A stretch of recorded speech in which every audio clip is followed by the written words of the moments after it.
What's good, ladies and gentlemen, and welcome to another broadcast here for Fast Break, live for IE Sports Radio, your for always sport. Sorry we missed y'all last week, but we're here this week discussing the conference finals and get a little preview in the NBA finals. D-Locke, were you surprised how Game 6 went last night? Actually, I'm not. I mean, like I said a couple weeks ago, I definitely said that the Pacers had to win it in 6, and they went. That's how I planned. So, very interesting. Now, I did have the Pacers winning game 2 instead of game 1, but hey, it still was done in 6. Yeah, I think it was a great game. The environment was great up in Indy. You know, the Pacers fans showed out, didn't really sit down much. So it was a great game. The Pacers came through. So it's going to be a very interesting finals how they're going to finish out. But we're going to dive deeper in that in tonight's show and give our little preview of the NBA finals between OKC Thunder and the Indiana Pacers. But we're going to dive into the show. We'll ride out after this intro. Catch you on the other side.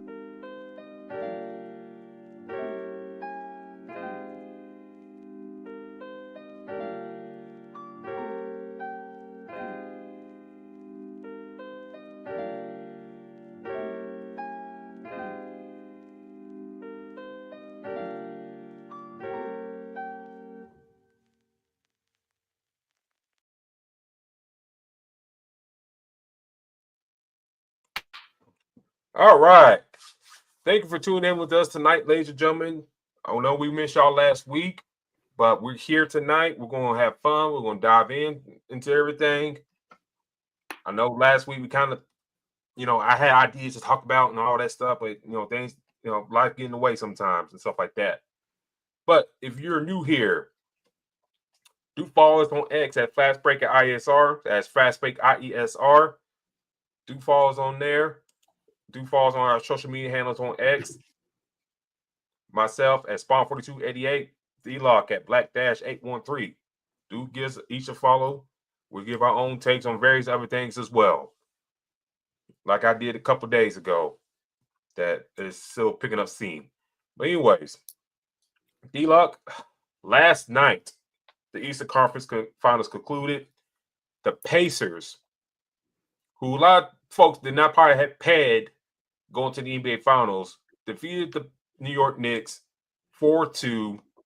They beat the Knicks 125-108. Siakam with 31 points. Tyrese Halliburton had a hell of a fourth quarter, scoring-wise, dishing the ball for the Pacers. The reserve man, gosh, out there now, Obi Toppin and Thomas Bryant. And I was sitting there watching the game with my dad. If the Knicks lost this game because you let guys like Thomas Bryant, no shade to him, come off the bench and have 11 points on you in a do-or-die game. Obi Toppin, the former Knick, 18 points off the bench. Mm-hmm. D-Locke, your thoughts on Game 6 and your thoughts on the series as a whole in your eyes? Well, I think Game 6 was a big eye-opener of how much the Pacers kind of controlled this series.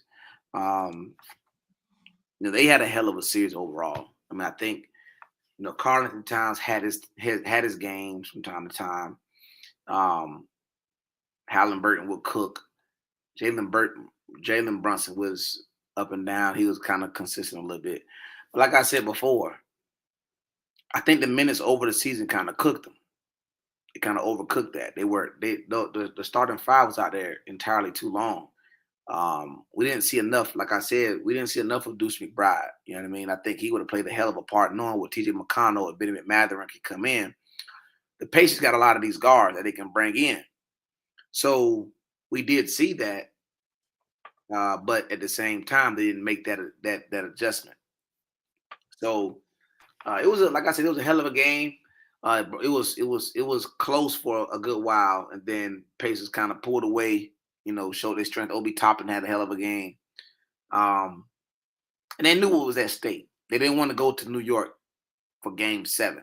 They knew that is a recipe for disaster if you do that.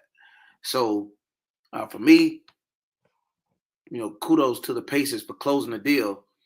Overall, they did that as a team, which is great. But it's a series, as I said a couple of weeks ago, I thought I was going to be done in 6.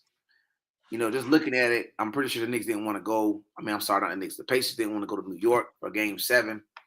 I predicted that I believe that the Pacers were going to win Game 2, but obviously ended up being Game 1. But they got home court advantage, which is what they wanted. And it played a huge part. I think this series it was very competitive. I think we didn't see that much of Karl Anthony Towns. I think Miles Turner kind of had the clamps on him for the most part. He woke up, I believe it was game 4? I think it was game 4. He woke up game 4 and woke up the second half, which got them to win. So something that they needed. But again, I think that knowing this team, the Knicks minutes just took over. It's been a long season. We know what Tibbs does, playing his guys throughout the whole season. Hell, they were blowing teams out by 20 and 30, and the starters were still out there. And that probably played a lot on their legs. We didn't see too much of Miles Bridges this series, which is a big shocker to me. Anunoby did play kind of consistent. The fact that they moved to start Mitchell Robinson, I don't know if that was a big plus. Being the fact that the Pacers started just playing smaller. So again, I think that this is a hell of a series, but kudos to the Pacers, man. They definitely got it done. They took advantage and they went with it. For me, I did not see. I think for me, real quick, I think the Pacers, and I said I did a short for the network late last night. I said the big key thing for them to making the NBA Finals was winning Game 1 and Game 2 at the Garden. If they didn't do that, like you alluded to, if they just at least split the Garden, you talking about going to Game 7 Monday night, New York City. We've seen the videos on social media how these fans been acting lately. They running people down the street with swinging trash bags on them. Dudes coming. I don't know how the hell that dude got up on the billboard like that when they beat the Celtics. Still don't know how he got up there like that. But you can't go back to the environment in Game 7. You can't. Right. They'll be hounding you. They'll be cussing at you. The fans be acting wild at you. You be off your game. You probably had to tell your relatives to stay at home. Don't even bother coming to New York because they won't get rowdy. Not saying all you New York Knicks fans, but a lot of y'all might do something crazy. But anyways, give credit to the Pacers. They took care of business at home as they should, and they closed it out. It wasn't my bingo card in the beginning of the season, seeing them make it to the finals. But you play who you play in the playoffs. Right. Damian Lillard got hurt in that first round. The Bucks. Want to see the yo-yo. Talk about Kyle Kuzma. Kind of like laying an egg. Correct. With the Bucks. And that's all she wrote. Then you get to the next round. The Cavaliers are kind of hobbled. If we're going to be real about that. Garland was hurt. At times, Mitchell was hurt. Guys like Mobley, Allen, most of these guys were hurt. And good thing for the Pacers. They took advantage of that. Won that series. And get to this point here. It's kind of hard to say who had momentum. The Knicks beat the Pistons 4-1. They beat the Celtics in 4-2. Now, granted, Jason Tatum went out, but still, they won 4-2. And the way the Knicks won is kind of like similar to what the Pacers did to them. They got 2 in the Garden in Boston. I know it's not called the Garden in Boston, but just think about what it is. But correct. The Knicks had momentum like that. Mm-hmm. And now, get to this series. I thought the Knicks had momentum. I thought beating Boston, beating the defending champs, you got home court advantage on your side.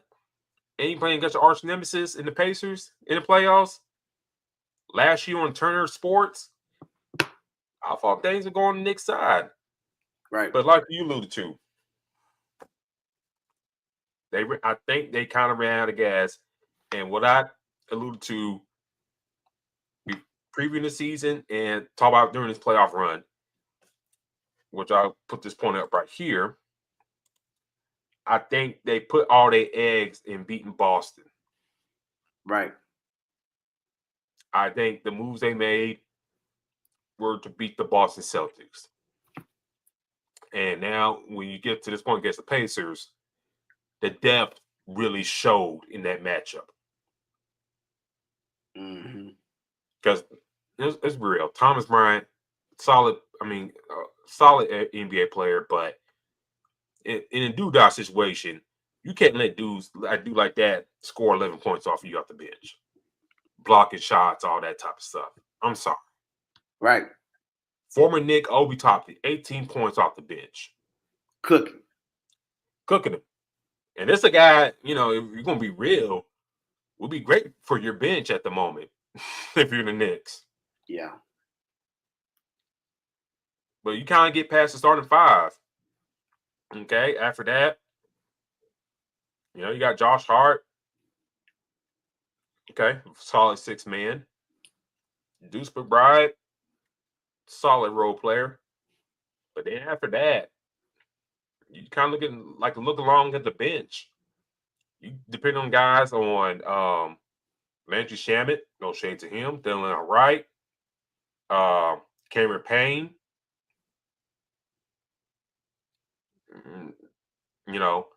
Preston Achua. You kind of getting long in the tooth. Right. So, you're the Knicks. I see people trying to say, what's that one fool's name that works for the Ringer? Kevin O'Connell, I think is his name. Mm-hmm. He put a tweet out saying, "Oh, you're the Knicks. You got to trade Karl-Anthony Towns." Well, for what? For who? For who?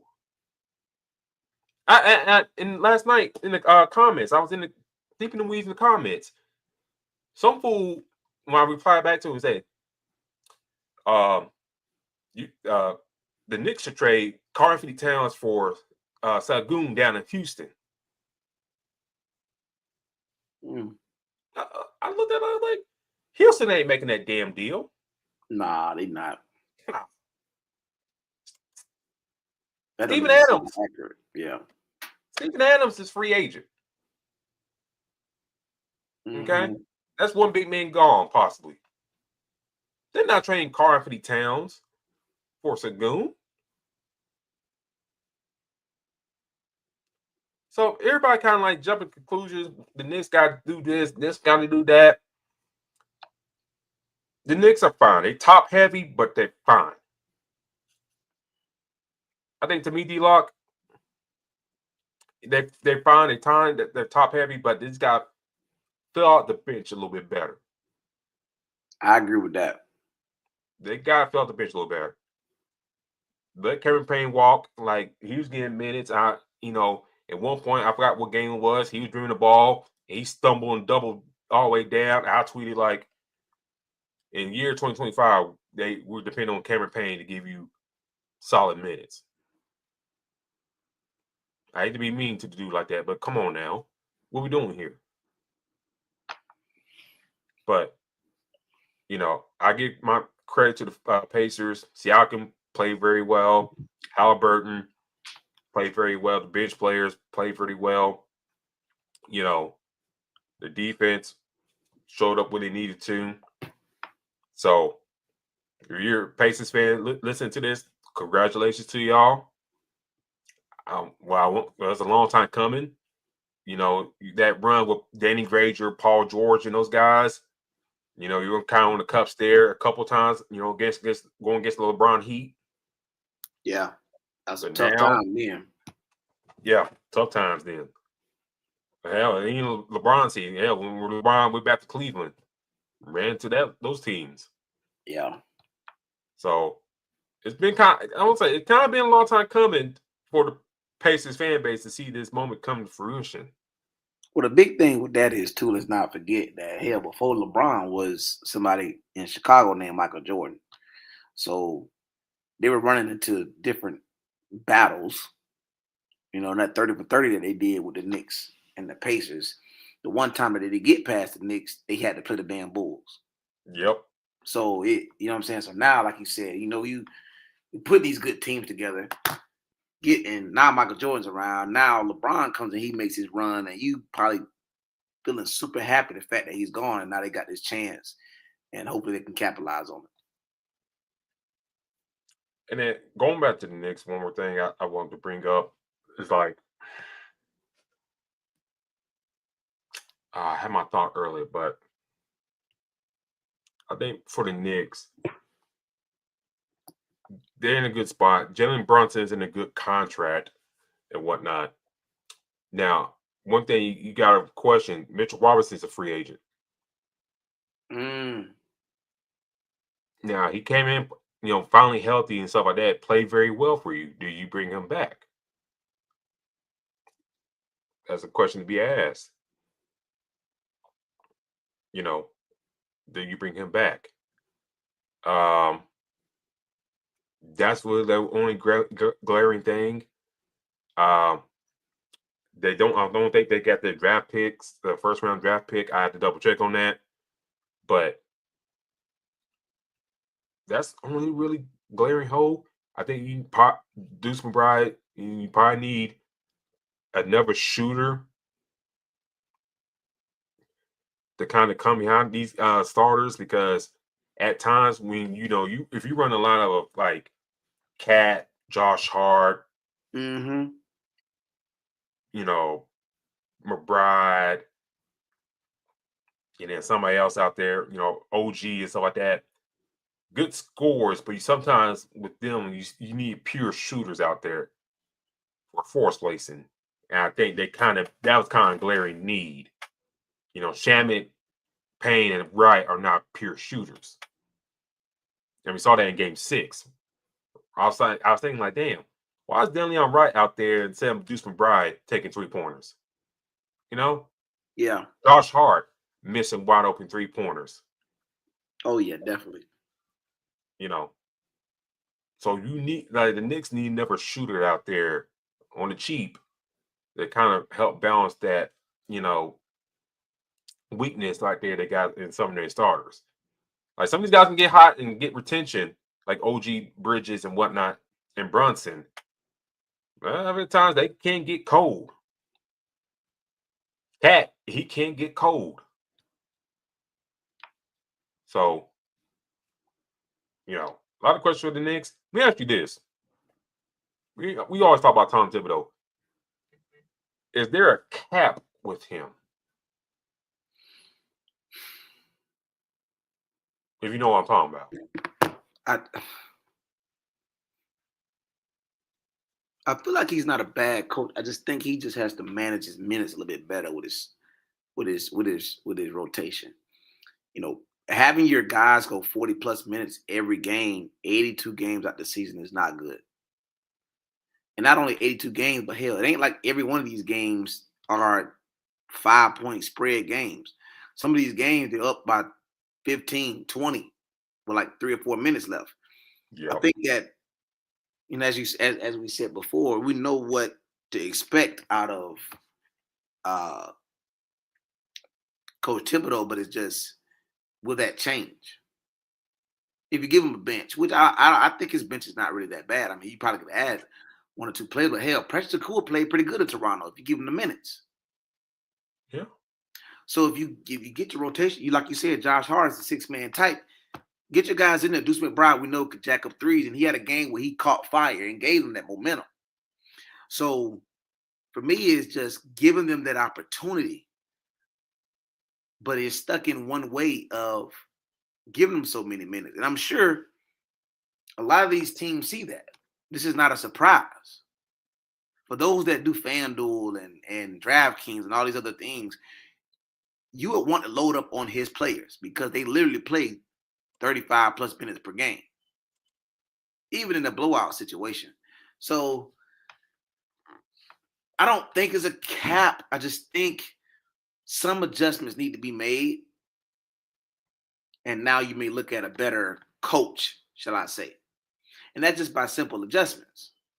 Not just for one game, but throughout the season.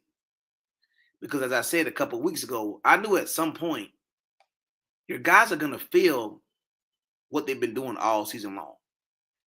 And we've seen it with the Bulls. Yeah. We've seen it a little bit with the Timberwolves. We've seen it. Now, I would say the Bulls was the most talented team that he had outside of those. Now, outside of the Knicks. But before this team, the Bulls was that team. Joakim Noah, Derrick Rose. Those guys, that was a very talented team that went pretty far. But we've seen a similar results. And there's two things in common, Tibbs and the minutes of playing 35 plus minutes. So with that starting five. So for me, I think it's just slight adjustments, man, to be honest. And not just for the series, because I think if you go 40 plus minutes or 35 plus minutes throughout the season, you get to the playoffs, then try to make adjustments. I think it's too late. Because you're going to run into the Boston Celtics. You're going to run into the Pacers. But you got to save some of them legs, man. Jalen Brunson had a hell of a season. Karl-Anthony Towns was one of the better the trade between him, the Timberwolves and the Knicks seemed like it worked out for both teams. Yeah. They got pretty far. So I think it played out well. It's just scale back on some of those minutes. And I think it impacts the team down the road. Now, granted, this is not 2K where you can play the game and you restart and they got that full energy.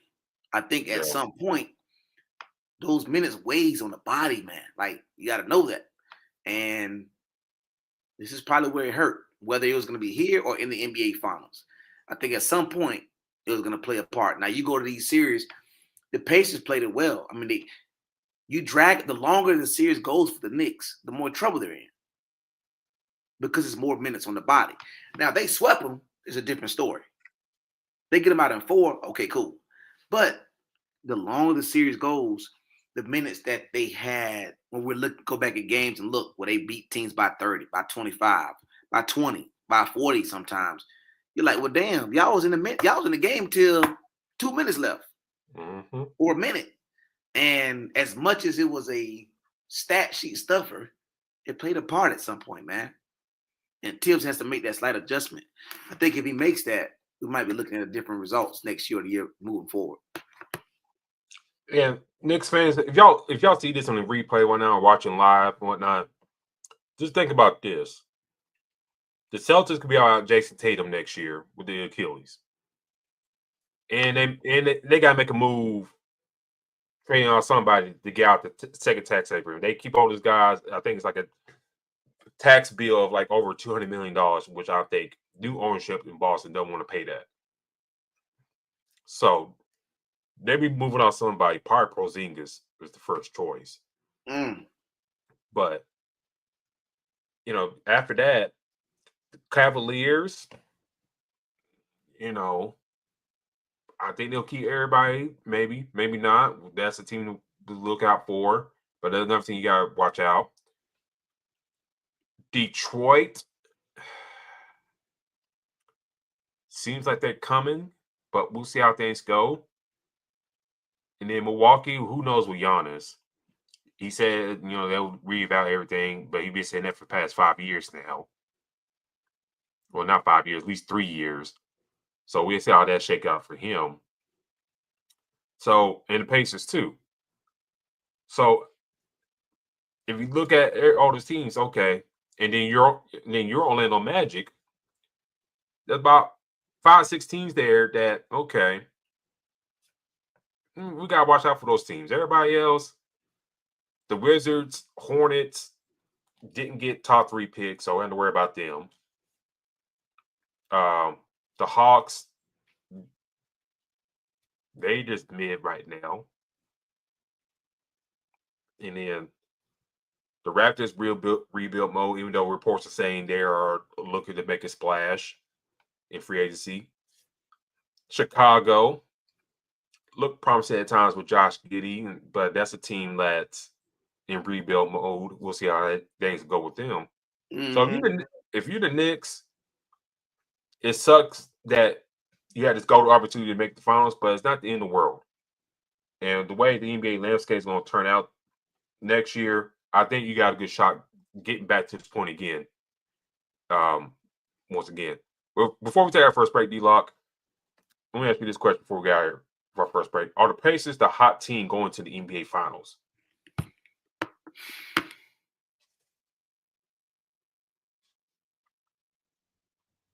Yes. Because OKC, they went 7 Denver. You know, they handled the Timberwolves pretty easily. You think so? I'll say so because I think obviously Boston and New York were the top teams that we're thinking that would get there. But in Milwaukee being somebody that had to be played as well, I would have to say, yeah, man. I mean, even without Dame, I mean, Giannis is Giannis. You know, so the Pacers are clicking right now. The way Tyrese Halliburton is making these clutch shots to get them these key wins, I think the Pacers are the hottest team right now. Yeah, that's what I think. Yeah, I'm on the same boat. I think the way I think the thing that kind of brought me in, the way they beat the Cavaliers, the way they handled them and whatnot, and then the way they beat the Knicks in the Garden in Game 1. Nesmith had that big game. I think they're the hot team headed in. Now, I think the Thunder are a better team, but I think the Pacers may be the more harder team going into things this upcoming Thursday. But we're going to talk about the other side of things here after our first break. On the other side of things, ladies and gentlemen, we'll talk about the OKC Thunder winning the Western Conference Finals. And then are they the better team to beat the Pacers for the NBA Finals? But this is Fast Break here, live for Ice Sports Radio, your week for sports, and we'll catch you on the other side.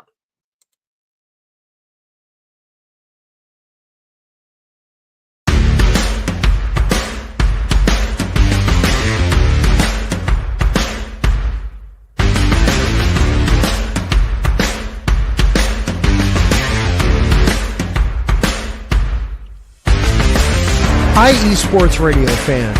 This show is brought to you by Planet Jerky Premium Brisket Beef Jerky. Planet Jerky is the official jerky of the 2022 California League champion Lake Elsinore Storm, single-A affiliate of the San Diego Padres. This all-brisket jerky has gluten-free options, contains no MSG, no sodium nitrate, is low in sugar, and high in protein. Go to their website at planetjerky.net and follow them on Instagram at Planet Jerky. Planet Jerky, the jerky that's on a whole other planet.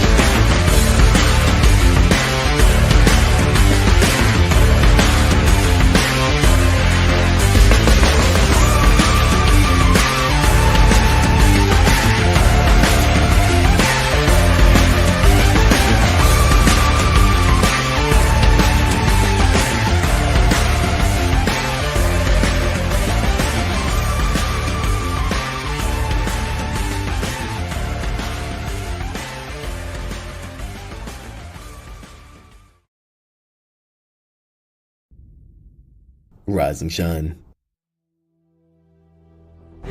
It's 4 a.m. The stars are still out.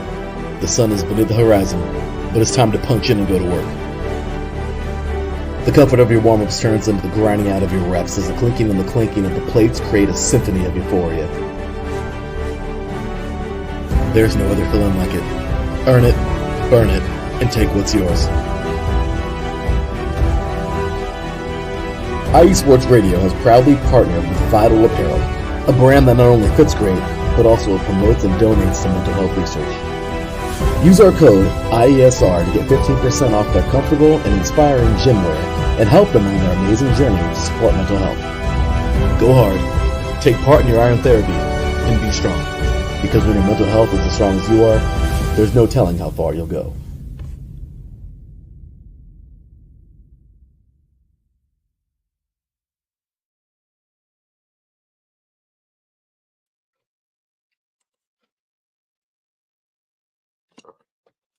All right, and we're back. We're back. Here for Fast Break, here for IE Sports Radio. You're doing for sports. All right, we left y'all little teas and stuff like that about the Western Conference Finals. We're going to deep dive into that. We finished talking about all the Pacers, the hot team going to the NBA Finals. So let me finish typing this out real quick. I know it's kind of real annoying, but we're going to get this in here right. D-Locke, real simple. OKC Thunder, the favorites going to the NBA Finals. I believe so. I think if you look at this team with so much that they have, obviously with the MVP there, this team is going to be very tough. SGA, Jalen Williams, Chet Holmgren also.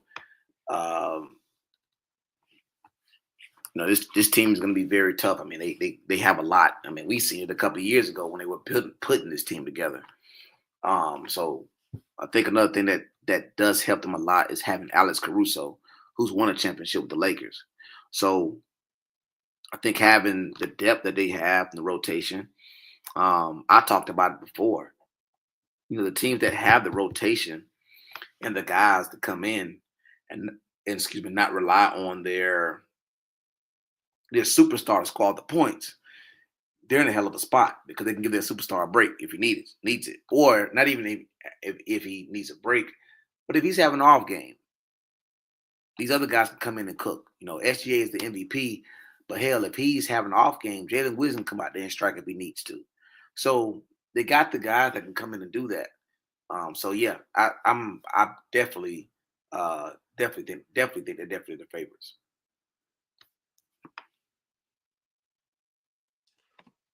I think for me, I look at it like this. You got the newly crowned MVP. You got a nice, I guess, you want to dub it, number 2 in Jalen Williams. Now, some people will probably get up here and say, well, it's Chet Holmgren. He's there, but Jalen Williams, I think he's that number 2 right now for the OKC Thunder. You see it at different points of the game. Like during his playoff run, he's like Mr. Third Quarter. Yeah. If you look at all these games, he has big third quarters that swing in the Thunder's way, and they go and win the game. So Jalen Williams is a very good number 2. Newly minted All-Star, all that good stuff. It's going to be up for a new payday and all that. So sky's the limit for him. And then third, Chet Holmgren. Battled some injuries this year, but really found his footing and whatnot. And then once you get past that, Lou Dort, one of the solid 3D guys in the league, shot the ball very well in the series against Minnesota. Alex Caruso, like you brought him up, a role player. Then kind of like Josh Hart, a guy like you need that guy on your team. And then Isaiah Hartenstein, who you got for the Knicks, bring him in. And then you can push Chet Holmgren out to the 4 spot where he's more valuable and can take off the dribble and shoot outside more, put him down low. And you space out the floor better for your team. And then the bench, Wallace, Wiggins, the other Williams, Isaiah Joe, those guys come in and give you good minutes. So you look at these two teams over the past several years. Yes, we know they got Halliburton to trade for Sacramento. And at the time, everybody trying to hop on social media now and say, look at the Kings did. They made a mistake and blah, blah, blah, blah. But I also said, like on our show's account, Sacramento found a way to mess that up too. Yeah. Let's be real.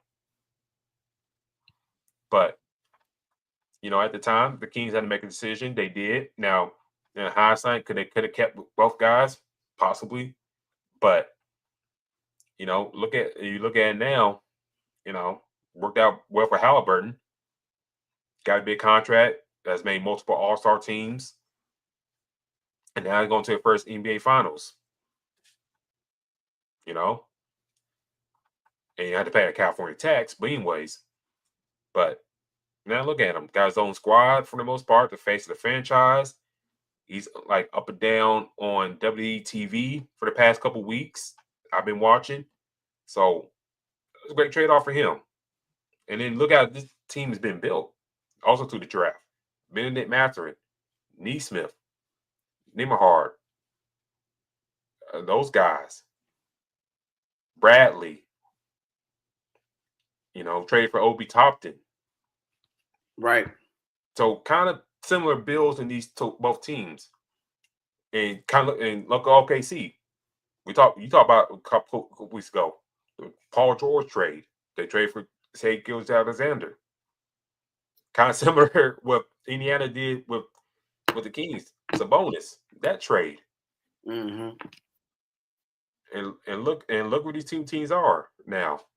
And then look at the past drafts go. Chet Holmgren, Jalen Williams, Wallace, signing the free agent in Isaiah Hartenstein.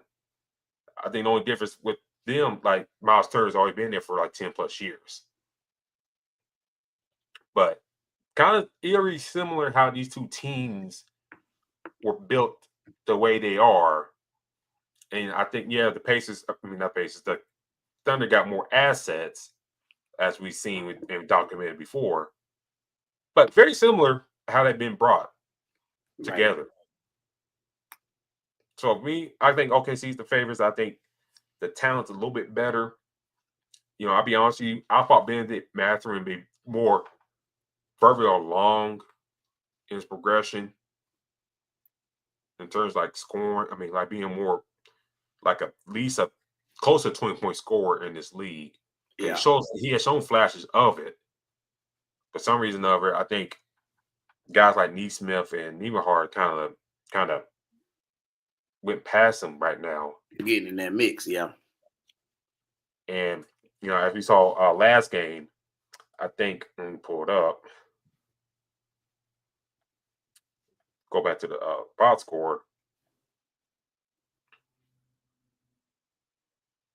I'm trying to find it. Where's he at? He only played like 8 minutes. And then, guys like Shepard, forgot about him. Ben Shepard got 20 minutes. Neesmith, 19. Granted, he was in foul trouble. Nembhard, 37 minutes. So those guys kind of really eclipsed them in terms of tiers and stuff like that. So it's going to be a fun series. And I think one thing, we're talking about Minnesota side of things, the point guard matchup is going to be key. At times, Tyrese Halliburton could disappear. He can't disappear in this series. No, sir. Because let's be real, SGA is a better scorer than Halliburton. His shot's better, his form is better. It is what it is on that point. But I think other than that, they got similar traits and everything else. But I think one thing for me, I'm going to look out for the series, the point guard matchup. Who rises to the top? who can take his team when things are down or they need like a jolt. Who could be that dude? Halliburton or SGA, the MVP? I'll let you in right there. I mean, I think now look at the past series, right, between the Pacers and the Knicks. Jalen Brunson didn't really play that bad. I don't think he was a number one guy on that team. I think Karl Anthony Towns was a number one guy. We look at the Timberwolves and SGA, or OKC and Timberwolves and the Thunder. Anthony Edwards didn't play that bad, but Anthony Edwards is who he is. He's an alpha. So if I'm being honest, I think SGA has a hell of a series. I think he has a very good series. I mean, I think that because he's that alpha, he can come in and play, aggressive. Another reason why is because the Pacers do play a lot of small ball. Benedict Mather, T.J. McConnell, Nembhard comes in, Ben Shepherd. They got all these guys that come in. Obi Toppin to come sometimes and play the 5, they'll bump, or play the 4, bump Siakam up to the 5. Now, I think that kind of hurts the Pacers because of the bigs that OKC has. Mm-hmm. So you're looking at Jalen Williams sometimes get in, Hartenstein and Chet. Those are some guys that are big. The Pacers don't have enough in my eyes for that. So now, do we see other guys come off the bench and play a part? Maybe, but I just think OKC may be too deep in that range. And because of that, I think SGA has the hell of a series. Because when they do go out there and their power forward is sitting at about 6'5", 6'6", SGA is going to play a hell of a lot more. Now, granted, Kason Wallace, Dort, Caruso, these guys can come in, but now you're going to rely a lot more on your best player to get what he wants. And I think that's going to hurt them, especially if Tyrese Halliburton does not stay cooking. Kind of got away with it this series because Siakam kind of had a pretty solid series. But I don't see that against a team with the bigs that OKC has. I think that's the weakness and the strength that OKC has, the weakness that the Pacers have. So for me, I think SGA goes out. I think SGA has a great series. But the question is, how does the Pacers even that out? If we're not expecting Tyrese Halliburton to have a hell of a series, which I really don't, can Siakam come back and have a good game? Can Miles Turner, who's going to be relied on a lot, to have a hell of a game? Can these other guards come in and play well? Can Benedict Mathurin come in and get these minutes that you're talking about that he is sealing? Can he get there? And it's going to be needed because with what OKC has, this roster is talented all the way through. I mean, hell, we know what Jalen Williams is when he gets a chance to play. So I think this is a series that we do see him. Can the Pacers go deep in their bench and back that up? That's what they're going to have to do. Naismith, who is a hell of a player, does he match up well against a team that has a power forward that's 6'8", 6'10", and their center is 7 feet? So, again, this is going to be a matchup I think is a sweet matchup for the Thunder, but the Pacers, who I think are coming with a hell of a lot of momentum, they can kind of shake some shit up to make it very interesting. So, yeah, it's going to be a very good series. I know a lot of people are mad that the Knicks didn't make it or whatever, or LeBron's not in, Luka's not in it, or even Anthony Edwards, but it's going to be a good series. I think, the league is kind of time to see some fresh blood in it.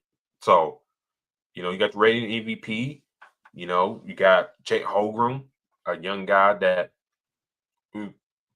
I think will be very marketable. They've been running that damn AT&T ad to death with those three guys, and Jalen Williams, SGA, and Jake Holmgren. But they got some marketable guys. Granted, it's OKC. No wrong with people at OKC, but you get my point. To the other side of things, real quick, D-Locke. Oh, well, then I got my wording wrong one here. Hold on 1 second. But let me ask you this. What went wrong with Minnesota in the series against OKC Mm. in your eyes? Well, I'll be honest. I think Anthony Edwards is a hell of a player. I think he's going to be great for years. But I think it was too much on his shoulders. I think he needs more help. Gobert is a defender. Nas Reed can pop threes from time to time. But what do we see from Mike Conley? Not much. Julius Randle had a hell of a series prior to that. We didn't see too much from him. Not at all. Not consistent, nothing at all. So Alexander Walker, what did we see? David Demichizo, what did we see? So it was really solely based off of Ant-Man, and the OKC played it well. They put their best defender on and said, "We dare you. You got to have a hell of a season or a series to beat us." And they didn't. He did not have that. I mean, like I said, they got a few games, but to me, it was too much for him. A lot of people were saying this team was young, X, Y, and Z. I get that part, but I still think Mike Conley, you need more from him. They talk about they're too young. Hell, Mike Conley is 36, 37. So I don't buy the young stuff. I think that they need more help over there. To rely so much on Anthony Edwards, I think played a huge part. We've seen this historically in the past with Michael Jordan going against the Pistons. Mm-hmm. So much is relied on him. You know, they said they got the so quote unquote Jordan rules. You know, they beat him up, and he got more help eventually, and got past him. The other guys had to play better, but also everybody else had to. So, not to say that Anthony Edwards is Michael Jordan, but the fact that he had so much that he had to do, I think it played a part in the results. Mike Conley is not a guy that's averaging 15 and 8 assists. He's not. Alexander Walker's coming off the bench. Another person we didn't see too much was Jaden McDaniels. So again, I think this team goes back to the Western Conference Finals, or they're in the running. I think. Let me rephrase it. I think the Timberwolves will still be one of the best teams in the West. I'll say that, but without more help, I think they run into the same cycle. The Timberwolves look great. They got to the Western Conference Finals, but I think OKC painted the picture how to beat the Timberwolves. And now, if you keep that same team, I think other teams catch on. So I would hope and think that the Timberwolves will go in this offseason making slight adjustments or looking to add on to Ant-Man. I mean, he's going to be a hell of a player. But Mike Conley and Rudy Gobert is not the answer.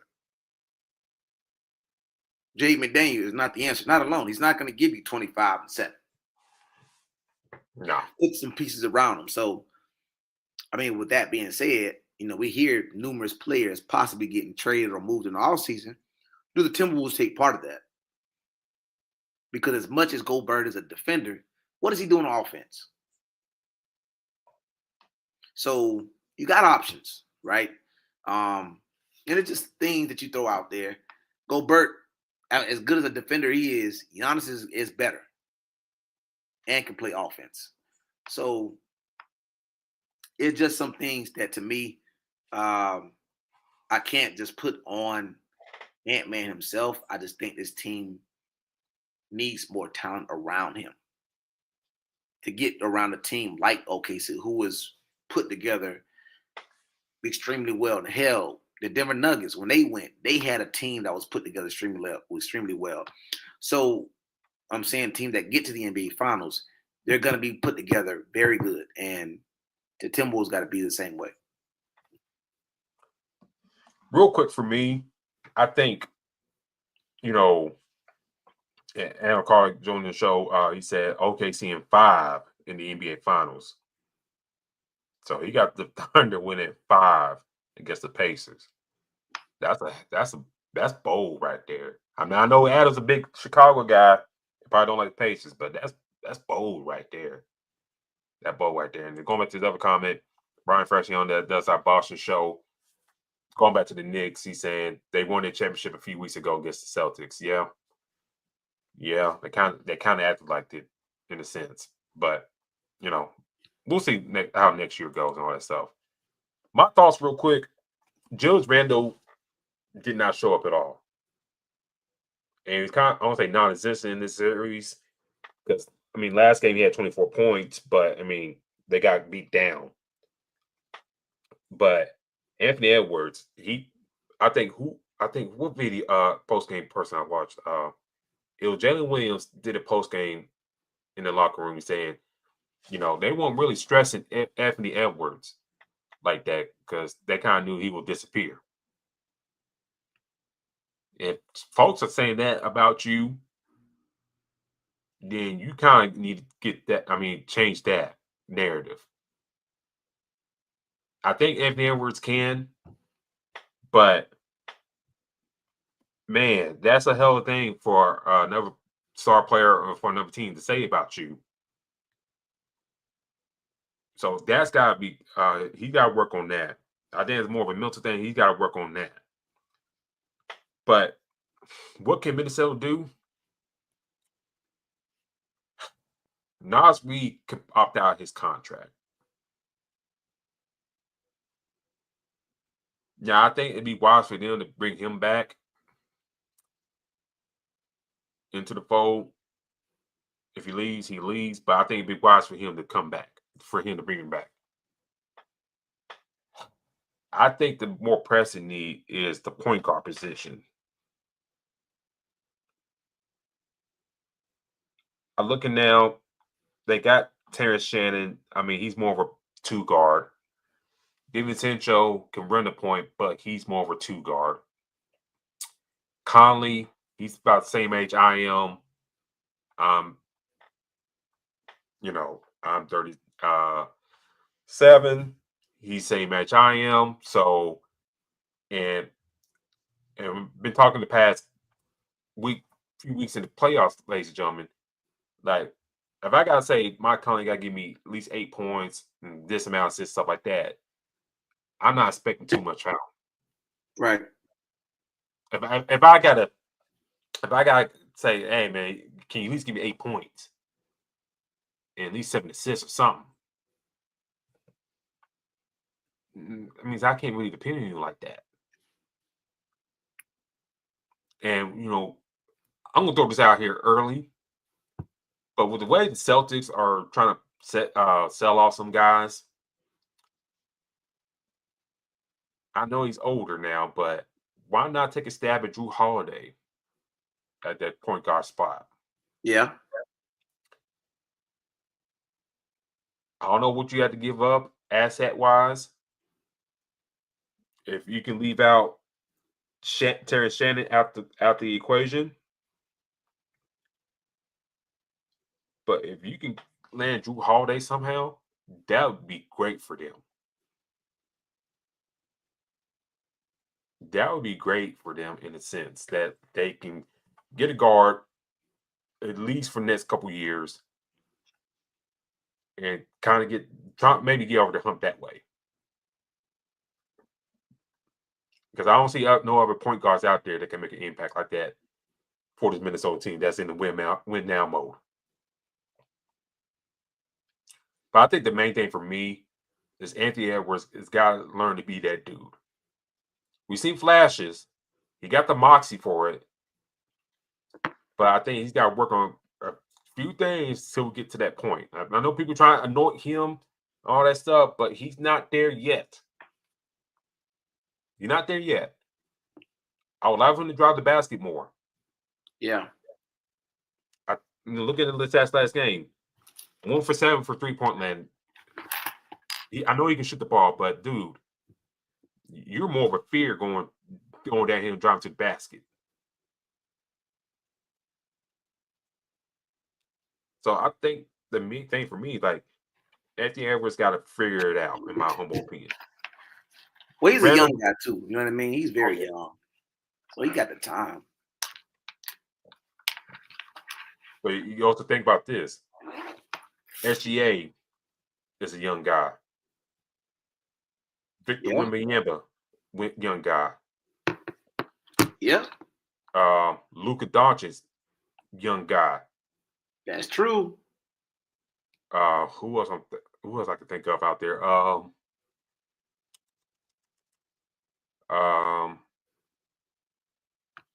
If he gets his head on straight, stay injury free. John Morant, young guy.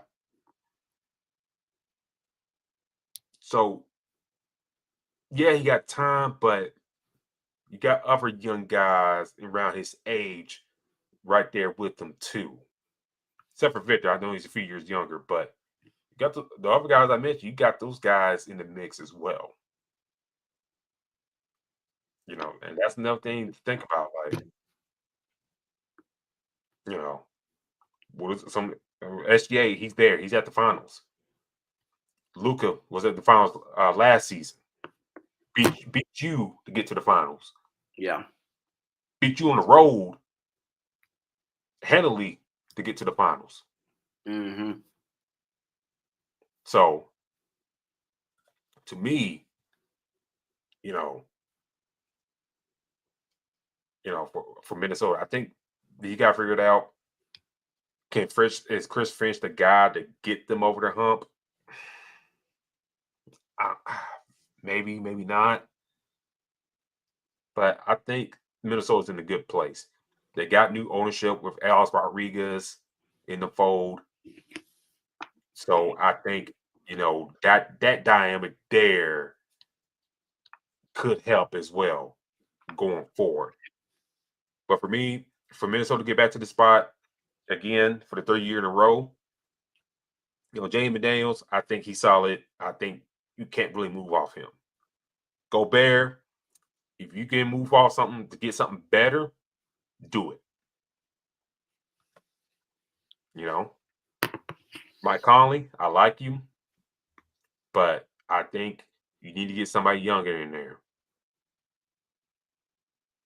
And then, for them, kind of just find some of those hidden gems in the draft that you've been finding, or in free agency that you kind of find those hidden gems in free agency they've been doing the past couple of years. Really come in and contribute very well. I'll let you have last word before we go our last break. I mean, I just think, like I said, I think that I think that he could be that guy, but also we're seeing the Spurs are going to be better because De'Aaron Fox and Victor's going to be there. The Lakers are going to be better because now Luka and LeBron are going to pair up. I think that the Timberwolves just need to put, I think the right guy around them, add more pieces. And I think, who knows who that could be. But to think that Anthony Edwards is going to do it on his own as that main guy, with the help that he has, I think he can get more. I don't think that's the NBA that we see anymore. I don't see that. I mean, again, we see what Boston did last year. Jaylen Brown, Jason Tatum. That's Drew Holiday. That's a dominant combination. Giannis with Drew Holiday. Chris Middleton. Dominant combination. Denver Nuggets, Jamal Murray and Jokic. You know what I'm saying? So dominant combination with Aaron Gordon. So they had all these guys, and I think can we look at the Pacers Pacers? Can we look at the Timberwolves roster right now and say this is the roster that's gonna go to the NBA Finals and win? I don't see it. I mean, the first couple rounds they looked like it. Oh yeah, Randall's playing his ass off. Gobert had a strong series against the Lakers. Edwards was great, but then they get to here and Randall was putting boo-boo stats, and Anthony Edwards wasn't in stuff, disappearing in the fourth quarter, a couple games and whatnot. And I give the coach, I keep on forgetting his name, but the coach for OKC, I give him credit. I said it on Twitter too. He did what JJ Redick tried to do with Rudy Gobert and made it unplayable in that series. I give him credit there on that part. But we want to take our last break real quick. On the other side of things, we'll give our predictions for the finals, who we got winning, how it's going to end. And also, real quick, talk about NBA on TNT. You know, the show's in on the Turner Network on ESPN next year. We'll get our thoughts on that show there. But this is Fast Break here live for Ice Sports Radio. You're the Forward Sports, and we'll catch you on the other side.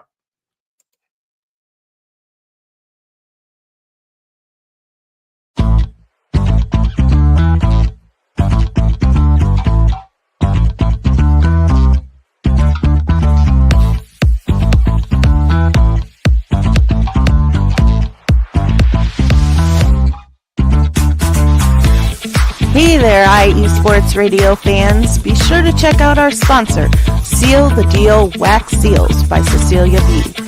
You just finished your very own wedding or baby shower invitations and you're looking for that extra special touch? Maybe you just wrote a letter to a relative or a friend and you want to add to their smile when they receive it.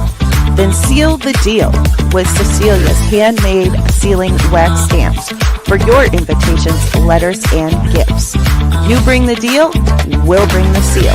You can find them on Instagram at sealthedeal_wax stamps and on Facebook, Seal the Deal Wax Seals.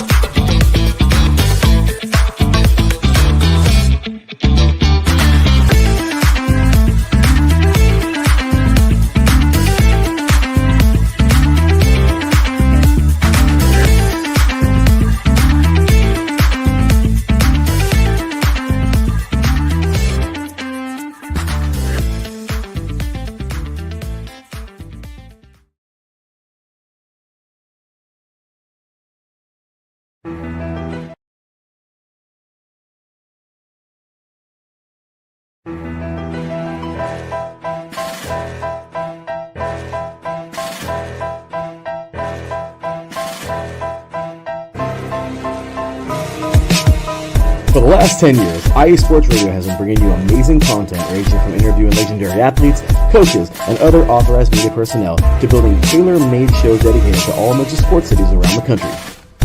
Make sure to follow us at IE Sports Radio on X, Instagram, Facebook, TikTok, and YouTube to keep up with the latest in sports and with all of our shows.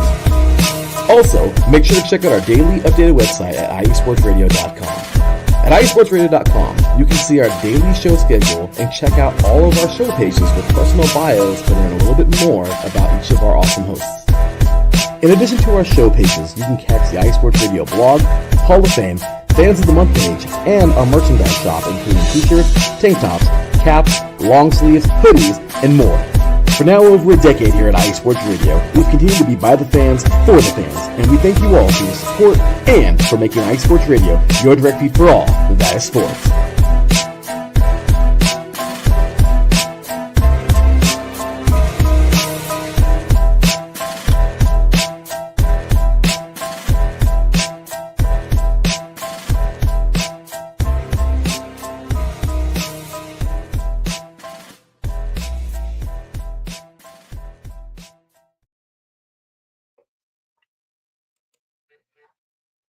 All right, and we're back.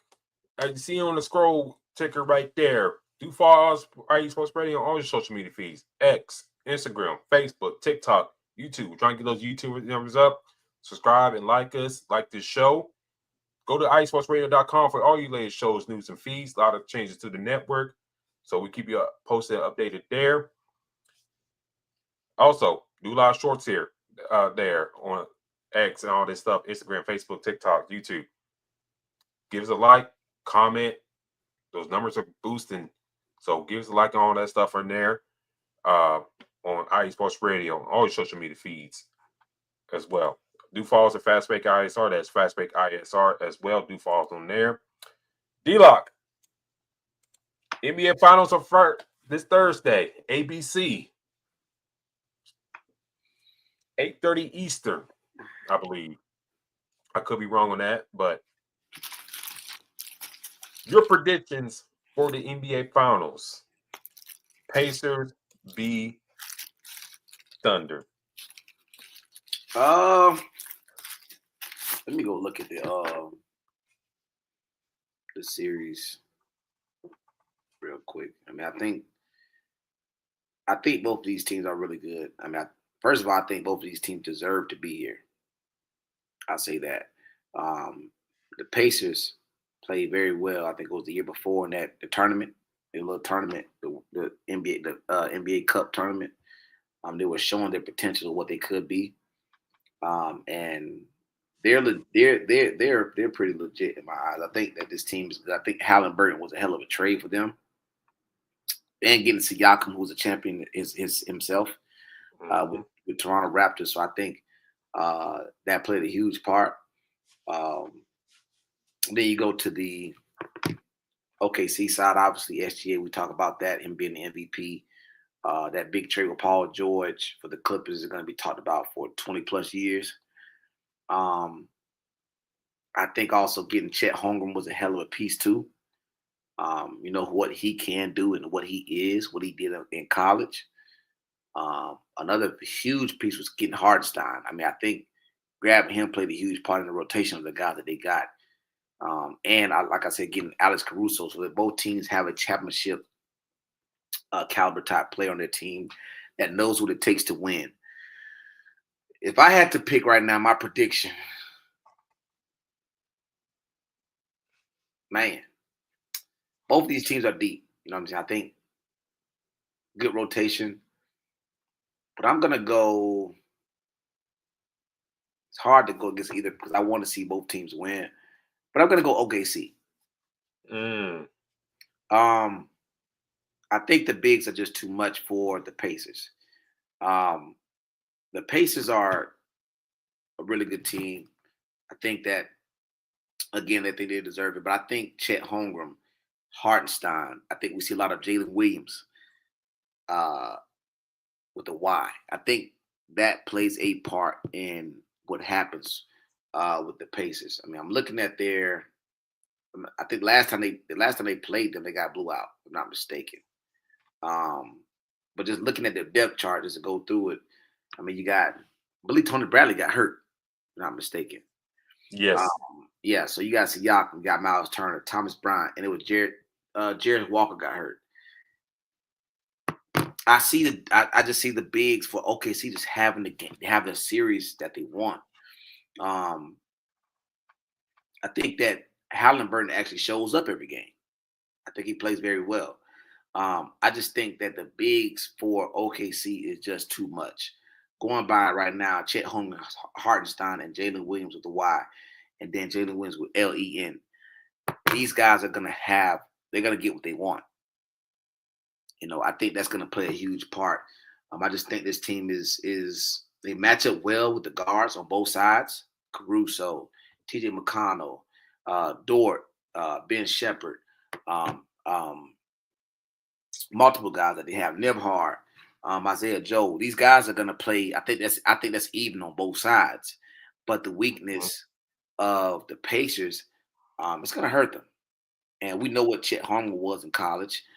We know what Isaiah Hartenstein is and what he does. He's been playing extremely well. And Jalen Williams. So, I mean, looking at it, you got a 7-footer in Isaiah Hartenstein, and then you got a 7'1" guy, power forward in Chet Holmgren. I don't think the Pacers can really do anything too much with that. Then on top of that, you got a 6'9" guy, Jalen Williams, who's going to come off the bench. So those three guys, I think, are going to be the deciding factor in this series for OKC. I think it's just too much. For the Pacers to get a chance to stick around, I think McConnell and Mathurin are going to have they're going to have great series. They're going to have to try to match what the bigs do for OKC. And I just don't see that because OKC has the defensive Caruso and Dort. So I like OKC.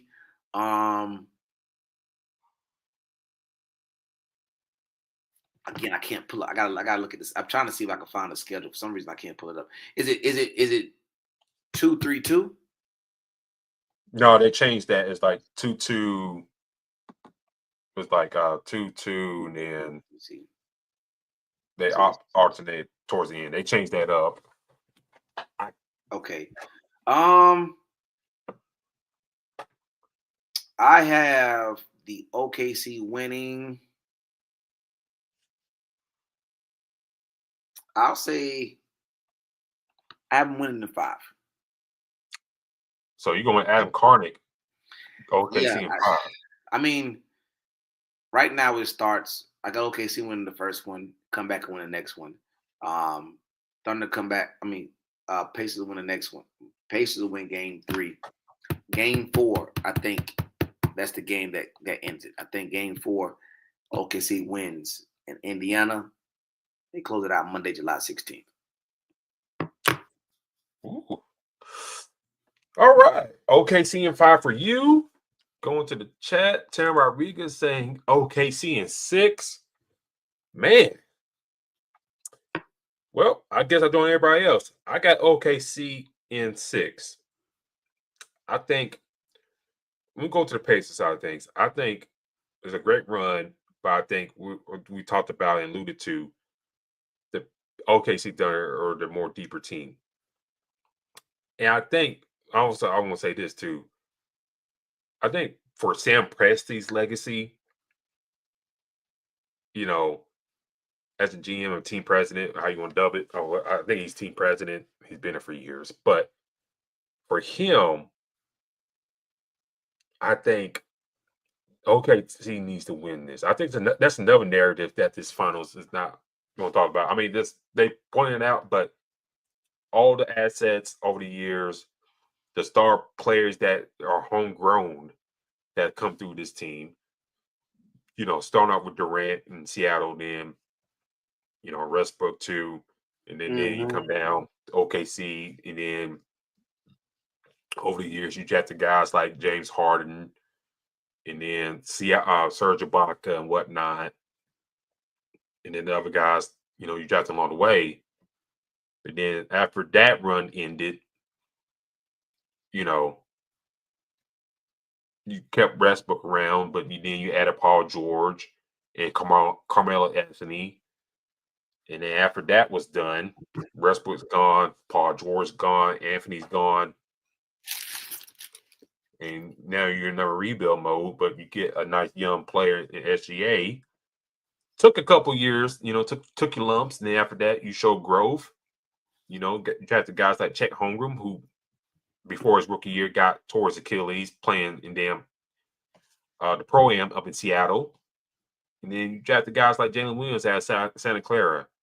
You know, there was Jalen Williams out of Arkansas. Wallace, you know, getting Caruso. Oh, drafting Josh Giddey, but you flipping him for Alex Caruso. And then, be honest with you, let's be real. I don't think they probably would have get rid of Giddey, but those allegations kind of muddle up things for him. Right. Let's be real about that. And speaking of allegations, Zion Williamson, man.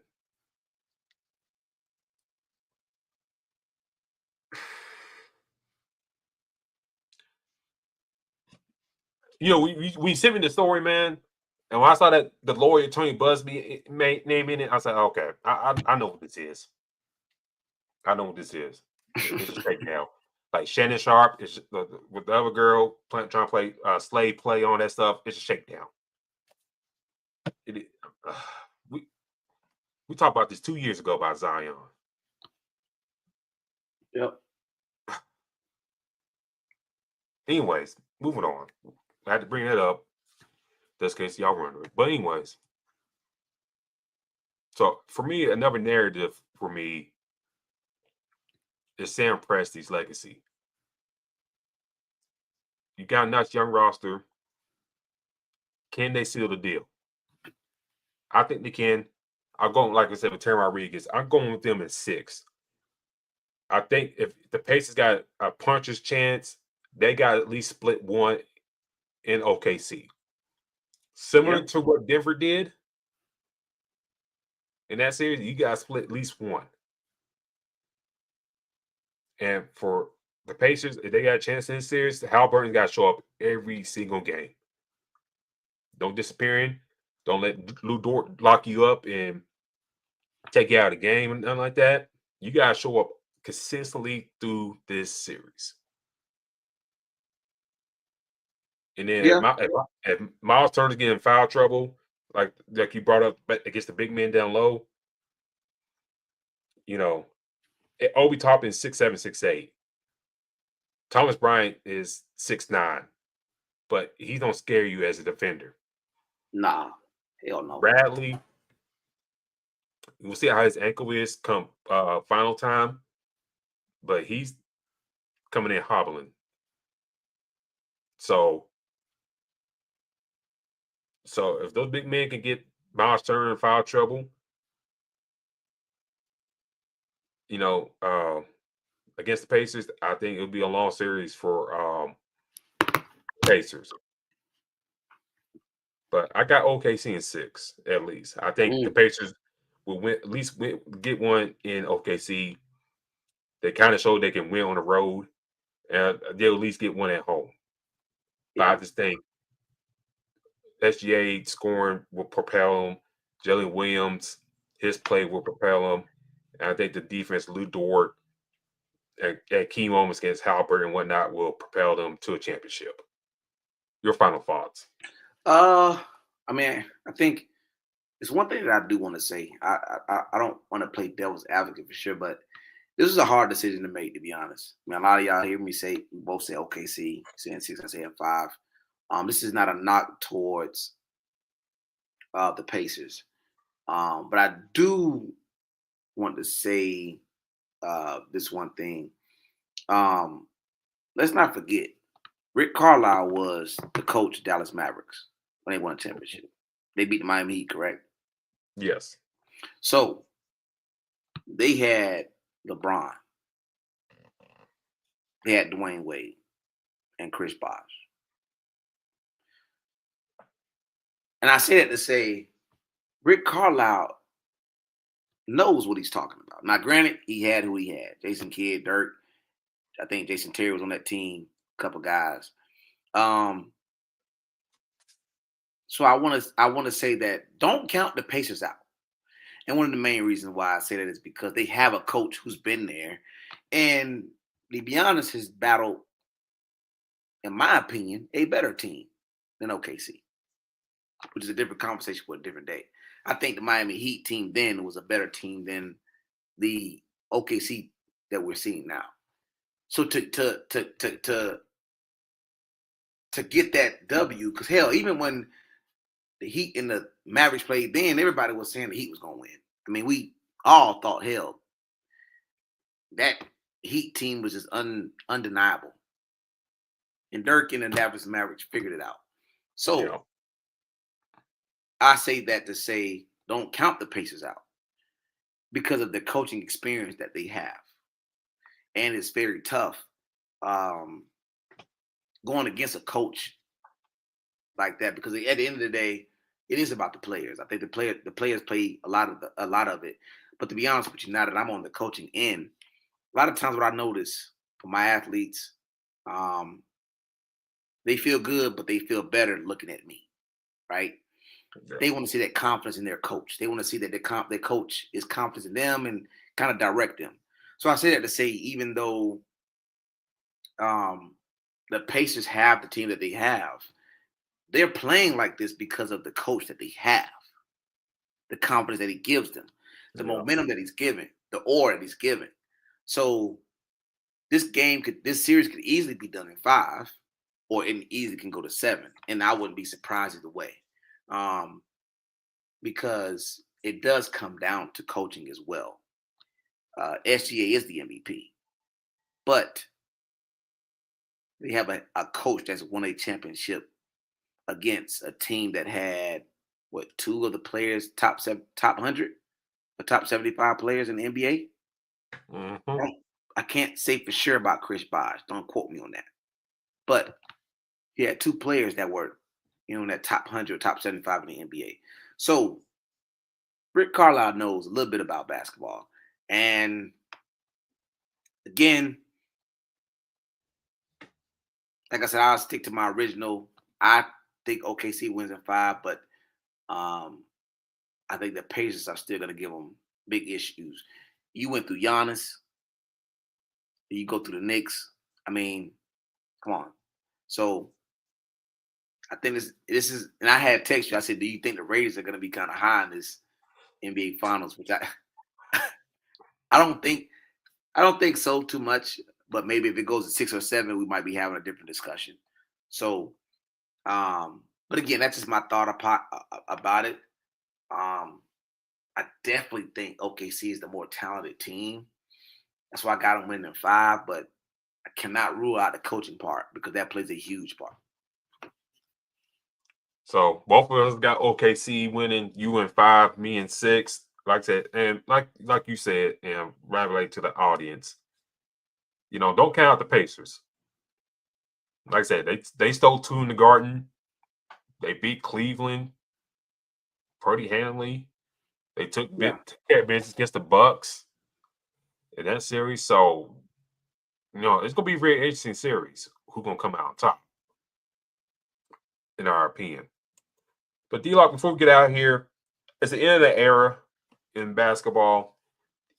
The NBA on TNT will be no more, or no more after this Eastern Conference Finals concluded.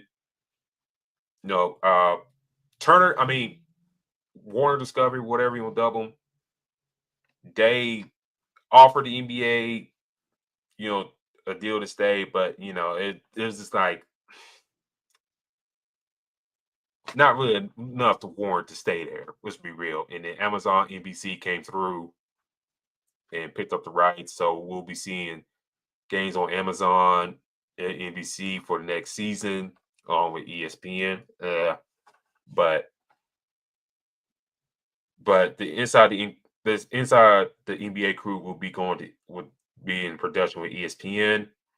Ernie, Shaq, Kenny, and Charles will be still staying together. Mm-hmm. Now, who else will join the fray? Because sometimes we see like Jalen Rose pop in, Vince Carter pop in, Adam LaFleur sub in for Ernie Johnson at times, Candace Parker, but she's going to Amazon, so we'll see how things shake out there. Right. Your thoughts on NBA on Turner for like most of our lives? I think. What your thoughts on them? The NBA ending on Turner and inside the NBA going to ESPN. What are your thoughts on in the end of an era in your opinion? I think that was one of the greatest shows that we've watched. I literally watching that till like 2 a.m. Yeah. After a hell of a game. It just they had a lot more freedom. We don't know how it's going to be at ESPN, but they had a lot of freedom with their show. Yeah, and that's why they stayed beyond. We are literally watching the game and staying up till 1:30, 2 a.m. watching literally the full show go. Does that happen at ESPN? I highly doubt it because now we're talking about other sports being involved. We know how ESPN is, which rightfully so we continue to watch. I just think that was one of the shows that I love to watch, man. I think for NBA specifically, you can't tell me a show that NFL had like that.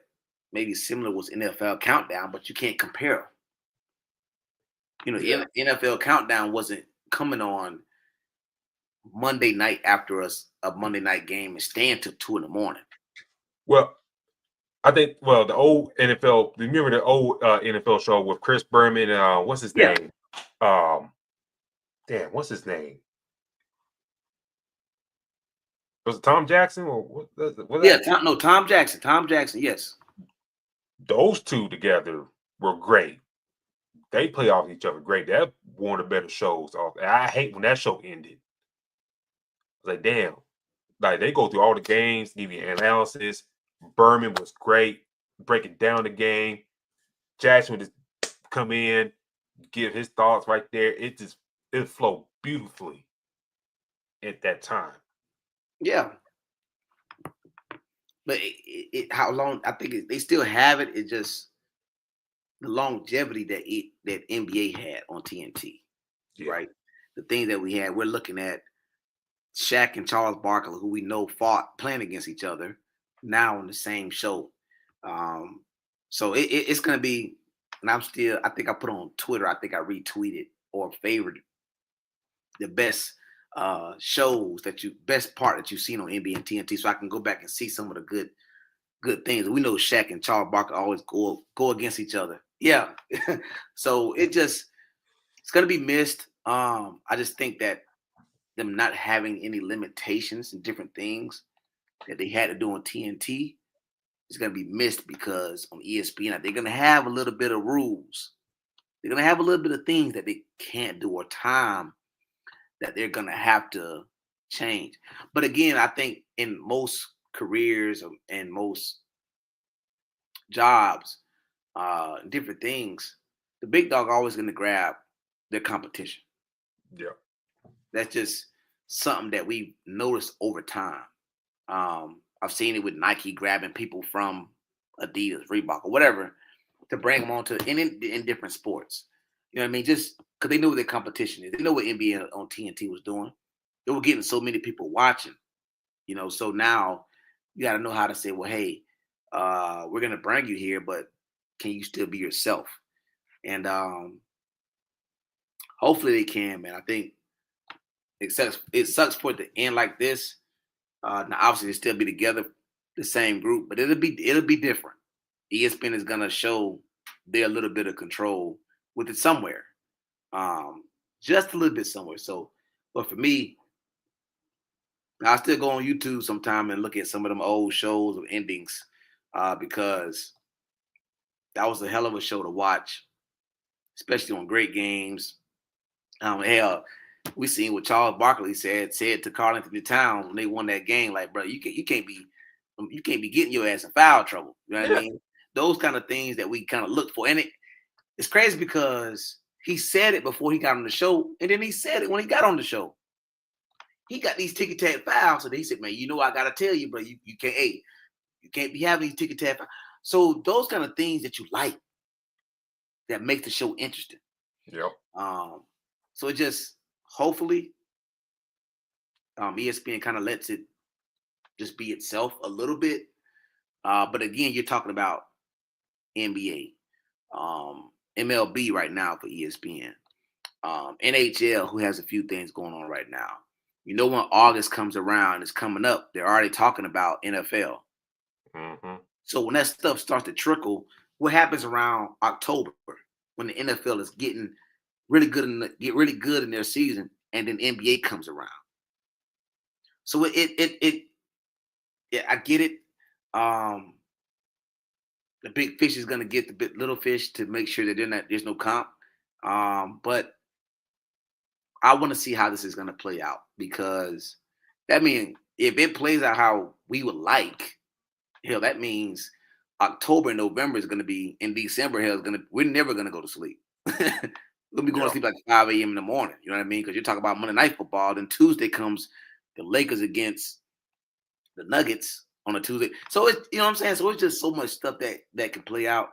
But it was a pleasure watching that, man. I mean, I think, like I said, you had the right cast together. Just little things like them racing to the board at halftime, Shaq falling, trying to beat Kenny Smith there. Those little things will always be remembered. And hopefully they kind of can match that when they get to ESPN. Just a little bit of it, at least. I think for me, like, if you saw, I'll try to make this quick, but if you saw like how the beginning the beginning of how the inside the NBA and all that stuff worked out, you know, Ernie Johnson was there from the beginning. And then, you know, you had guys like Hubie Brown, I think Mike Fratello there as well in the beginning, and then Reggie Theus for a good year or so. And by the way, Reggie Theus, that's a guy that really fumbled the bag of being like a big time NBA commentator. Like, he, you know, charisma, presence, stuff like that, knows the game, but he's never stuck, you know, as a commentator. That's one person I wish over the years that we've seen, you know, even on Turner, in the college spots or ESPN, like Reggie Theus never gets that higher. But anyways, get on subject. But then, you know, if y'all don't know the story, Kenny Smith, at the time when he joined the show, You know, he was a free agent, still trying to make it back in the NBA, but his agent told him, you know, see how this gig goes. I'll try and get you back in the league and stuff like that. But then, you know, when the offers weren't coming in and the show started taking off, you know, he stuck with it. And then, you know, after Charles retired, and then you added Charles Barkley. And after that, it was the three of them for a good while before Shaq showed up. You know, Kenny, Charles, and Ernie. That was the three of them for years. And like you alluded to, you know, you stay up post game watching them. You know, seeing what they're going to say, what Charles going to say. You know, Kenny give his analysis, and Ernie Johnson like one of the perfect, you know, mediators in sports ever. Him, James Brown, who works for CBS. What's his name for College Game Day?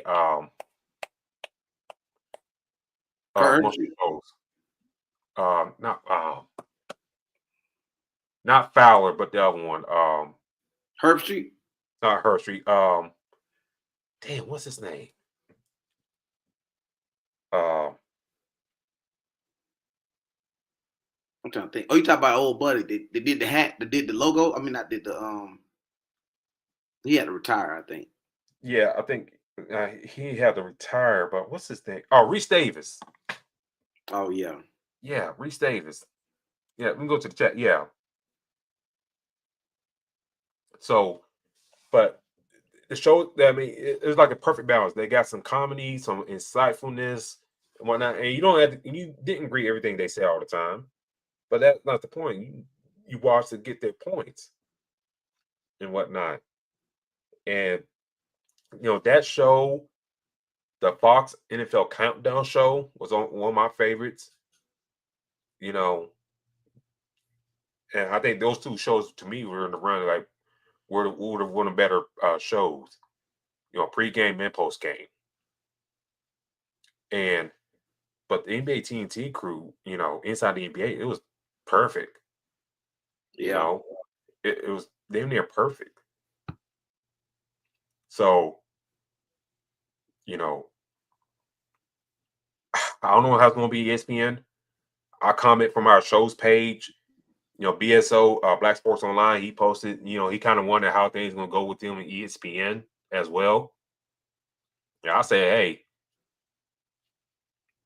don't put Kendrick Perkins on there because Charles Barkley already called him out a few times.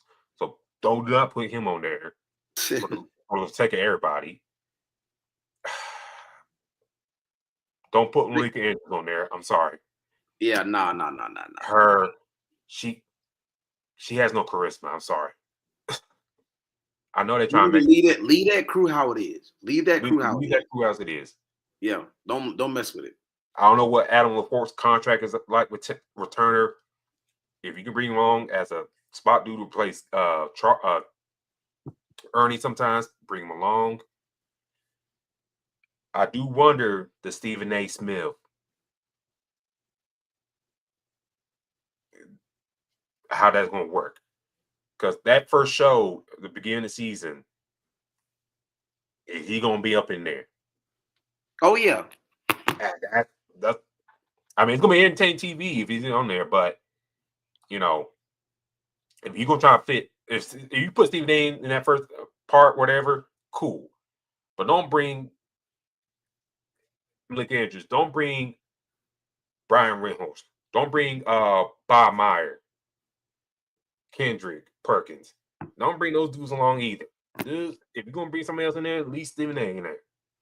You know, at least him. For that first episode to kind of bring some more eyes in there. But other than that, you know, the guys, I think the main thing for them, they staying in Atlanta. They ain't going to have to move to New York, nothing like that. Ernie, if they had to move to New York, Ernie we won't be doing the show. Let's be real. Yeah. I agree. Like Ernie is a true Atlantean. He ain't moving. Leave him right where he is. He ain't moving from Atlanta. Let's be real about that. I think that hinges on a lot of things while the show stay together. Ernie is not leaving Atlanta. Let's be real. The other guys maybe would have moved, but hell, they've been in Atlanta so long. But I think Ernie was the big key. Like, he's not moving from Atlanta. He's not going. Nah, they got their own little shows over there too, though. So they ain't, you know, Shaq got a little show, and then I think Ernie and Chuck be having a little show. Sometimes they done did historically. So I just think moving from Atlanta is not gonna happen. They just need to just take what they have and just boom, put ESPN onto it. I think if they do that, I think they'll be fine. It's just now, what are the limits? Can you cuss? Can you stay till 2 a.m. in the morning? All these different things is something that's going to play a part because you got a lot of different things going on. And it just plays, we got to see what happens. So for me, I think it's going to be a hell of a show. I just hope that they don't change a lot. And I think that's the main thing that the fans want. I mean, don't censoring cool a little bit on that stuff, but don't change a whole bunch that we love the show. Like Kenny trying to replicate the Kobe jump on the car thing, you know, the background laughter and stuff like that from the crew, stuff like that. Don't change too much. If you let McAfee have his reign and stuff like that, what he does, and then don't change his stuff, and don't change what he does, then damn it, those guys shouldn't have to change too much either. And they don't cuss a lot of stuff like that, all that. So let's let those guys be, you know, that good stuff, and we'll see how things go. But this is our show tonight, ladies and gentlemen. Thank you for tuning in with us. We gave our final predictions. We got OKC winning the series against the Pacers. So we see how true that holds. Do follow us, like I said, on Twitter and Fastbreak IHR. D-Locke, how can people find you on social media? You guys can find me at DLocke813 on Instagram, Black-813 on Twitter. Let them know they can find you on the show's page. You can follow me on Twitter at Spawn4288. That's Spawn4288. Also, do follow me on Facebook, Instagram, The Crooks Process. You see the CP logo there. Give me a follow on there and like. Also, The Crooks Process on TikTok. I post some stuff on there as well, so do follow me on there as well. On about next week, I don't know if we'll be live or not. We'll keep y'all posted, but if not, we'll do shorts. We'll be tweeting during the finals, so do check us out on Thursday and follow iSports Radio for your short videos from us during the course of the NBA Finals. But until then, ladies and gentlemen, we'll talk to y'all possibly next week. If not, like I said, be look out for the shorts and short videos and whatnot. But we'll talk to y'all later. Peace.